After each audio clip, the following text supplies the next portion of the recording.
अस्सलाम वालेकुम। SM news के साथ मैं हूं मुक़द्दर रज़ा। एसएम न्यूज़ स्टूडियो में खुशामदीद। खबरों का सिलसिला बढ़ाते हुए हबशान करते हैं कराची से। कराची के इलाके सदर की मार्केट में खौफनाक आतिशबाजी के बाद बहाली का काम शुरू नहीं हो सका कि एक और कारोबारी मार्केट में खौफनाक आग भड़क उठी। मज़ीद सूरत हाल से आगाह कर रहे हैं कराची से हमारे ब्यूरो चीफ जुल्फ़कार अली। जी जुल्फ़कार, बताइएगा क्या तफसीलात हैं आपके पास?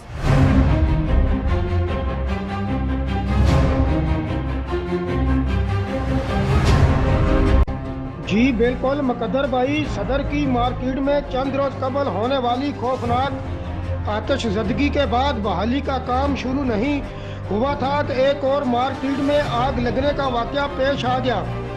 आपको बताएं कि सदर में ज़ैनब मार्केट के करीब विक्टोरिया सेंटर की 5वीं मंजिल पर आग लगी है, जिसे बुझाने के लिए मरकजी फायर ब्रिगेड के अलावा सदर, मंजूर कॉलोनी और दीगर सेंटर से गाड़ियां और फायर फाइटर रवाना कर दिए गए हैं। दुकानदारों का कहना है कि उन्होंने अपनी मदद आप के तहत आग बुझाने की कोशिश की, मगर मार्केट में ऑक्सीजन लेवल कम होने की वजह से दुश्वारी पेश आई और कई दुकानदारों की हालत गैर हो गई।